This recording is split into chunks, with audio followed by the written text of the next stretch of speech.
Good afternoon, folks. This is Robert Chappell, Executive Editor at Madison365, with your daily update for Monday, May 24th. Hope you had a wonderful weekend. We will jump right into the coronavirus numbers because those are pretty easy to get through today. They're very low, and that's good news. 151 new cases today. That's after 147 new cases yesterday, 293 new cases on Saturday.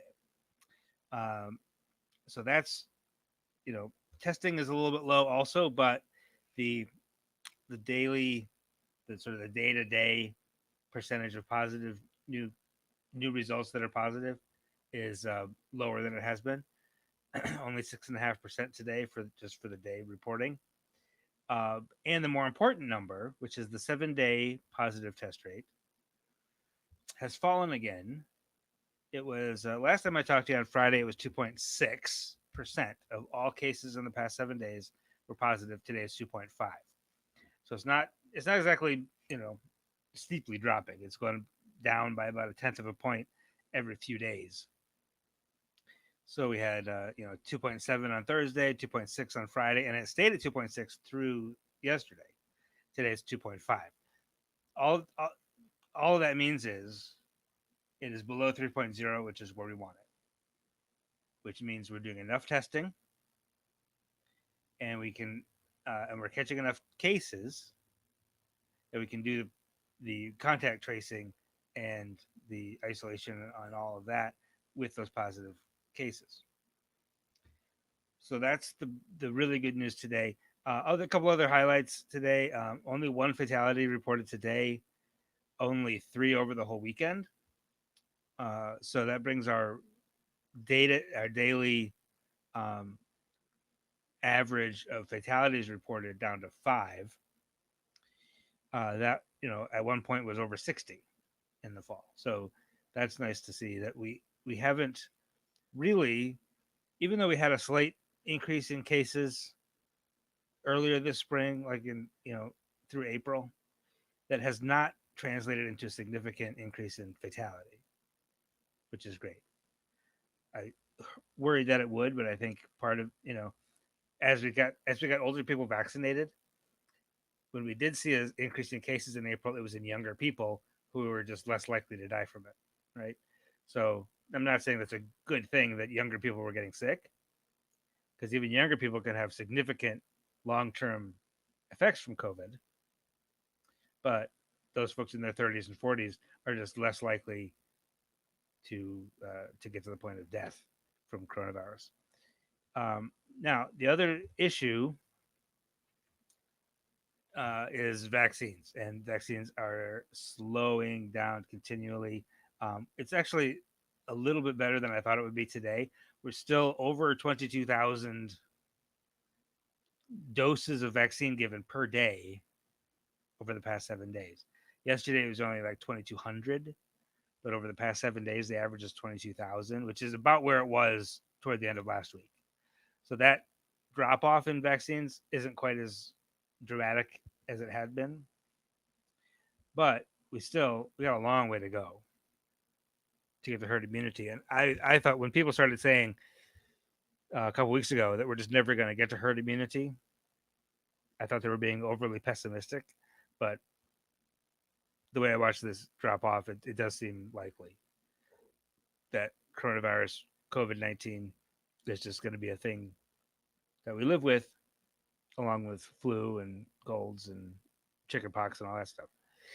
Um, we are now just under 41% fully vaccinated in Wisconsin, 40.9%.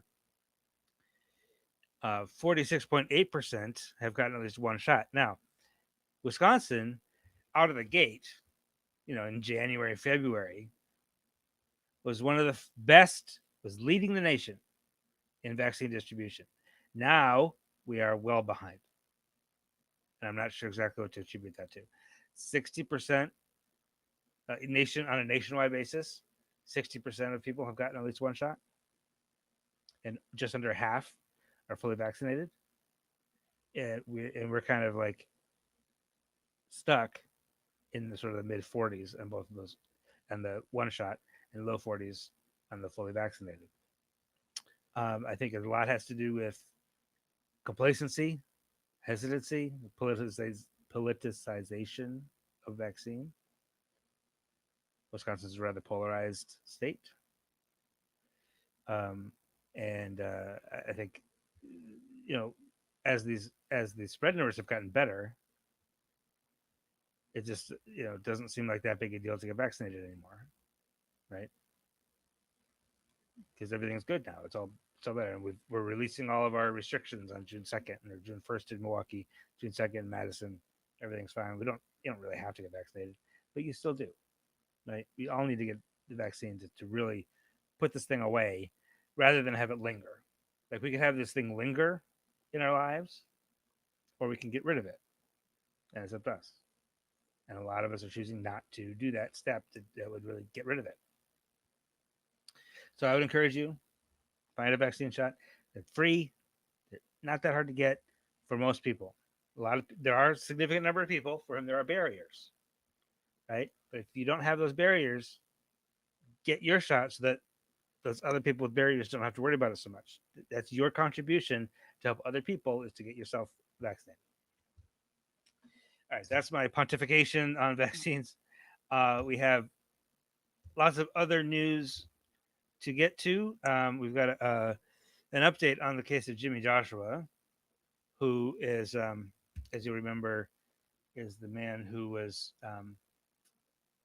thrown to the ground by sheriff's deputies, had his hip broken, and then they left him in a cell, an isolation cell, for 15 hours before taking him to the hospital, where he stayed for 8 days after an extensive surgery to reconstruct his hip and his femur. I will have an update on that story, as well as some other local news, including a vaccine clinic, and some election news. And we will have that right after this. Stay with us. Don't scroll away. We'll have all of that and more right after this word from our sponsor, UW Health. Here in the Midwest, community is important. Having a healthcare system that's looking out for us, that's actively addressing the racial disparities in healthcare, is important. When we can get good quality care, we can do more. We can achieve more. We can be the kind of community we want to be, and that's really important. UW Health. Remarkable medicine. Remarkable care. And we are back. Thanks for sticking with us. On Sunday, about 30 people turned out and blocked off the the 200 block of West Doty Street in front of the public safety building, where the jail is, and demanded the release of Jimmy Joshua. As I mentioned, he was thrown to the ground, had his hip broken, and was left in a cell. He is not. He says, and it's difficult to verify this because of privacy laws, as well as just the Dane County jail and the Dane County apparatus being very reticent with information. He says he's being basically denied physical therapy. And what activists will say also is that the jail does not have adequate facilities or staff to give somebody like Jimmy the health care that he needs. So these folks are being asked that he be released. Now he's basically in jail because of a probation or a parole violation rather, and he has a hearing coming up on Tuesday where it could be decided that he's released. It could be decided that he's moved to a different facility or a different institution, like a hospital setting. And that hearing is happening tomorrow. So we will have an update on that as soon as we can get it. These activists that were at the protest yesterday are calling on Sheriff Calvin Barrett, who's the first black sheriff in Dane County history. He just started on the job a couple of weeks ago. He was not sheriff when this incident took place in December. And so he has it's not his call. He can't just decide to release somebody from the jail who's there on a probation hold or parole hold. But he could put in a word with the judge. He could say this happened on our watch here in the county.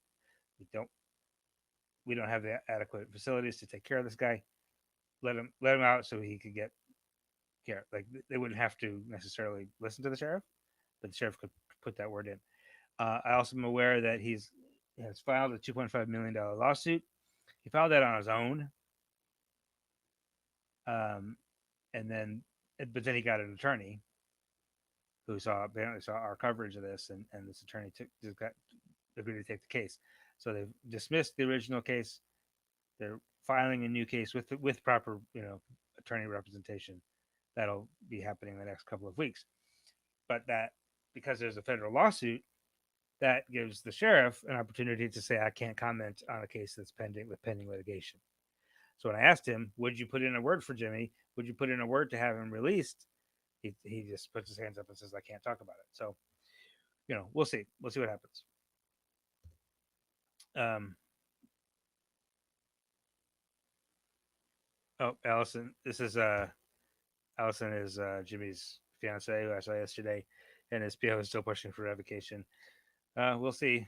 You know, uh, which would be his parole officer, which I guess, I mean, that's to be expected, right? That's their job is to keep people in jail. That's what that's what they're going to default to. In other news today, anyway, in any case, we will keep you updated on that case. It's an important case. It's as the activist mentioned yesterday, and as Allison said yesterday, it's bigger than just Jimmy, right? It's a systemic thing that this is the and when people are incarcerated, they're often seen as less than fully human. This is reflected in the media coverage. There was, I mean, I was no when I did the story in March, nobody picked it up. Like no other media was interested. We had WORT there yesterday at the protest, and Channel 27 came at the end. But it's just not an interesting question for most people. So we're going to stay on it. We're going to keep trying to hold people accountable for the way people are treated in the jail. Um, Back to vaccines, though. The Urban League of Greater Madison, along with a whole bunch of other community partners, are hosting a vaccine clinic tomorrow. It's on the south side of Madison, and they're going to especially try, only about 20 something percent of the black population in Wisconsin is vaccinated. I think Dane County is, not a lot better than that. So, and that's across the United States too. Like I mentioned, like 50% of the entire population of the United States is fully vaccinated. Only 22% of Black Americans are vaccinated. Like it's an inexcusable disparity.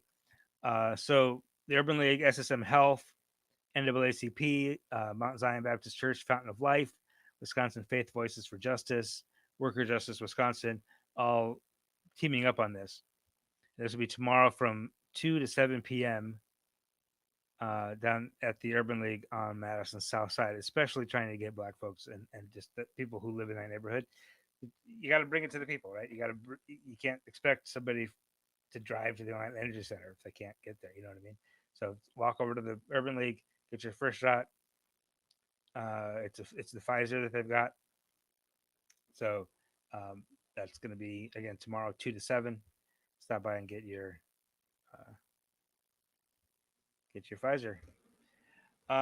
Also today it was announced that the Madison Jazz Festival, which used to be called the Isthmus Jazz Festival, for Isthmus, the newspaper Isthmus, right at the beginning of the pandemic, kind of went out of business for a little while and is now beginning to reemerge as a nonprofit media outlet. But some other folks are taking over the Isthmus Jazz Festival, and it's now the Madison Jazz Festival.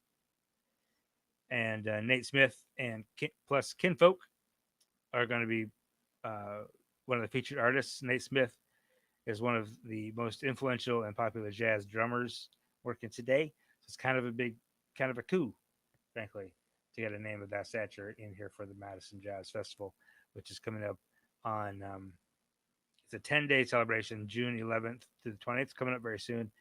Nate Smith and Kinfolk will perform on Sunday, June 13th at Brees Stevens Field. So big venue for that. That should be a good show. Speaking of Calvin Barrett, of the sheriff of Dane County, he was just appointed to the position. You remember, took the job May 8th, and has, as just today, announced that he will seek election to a full term.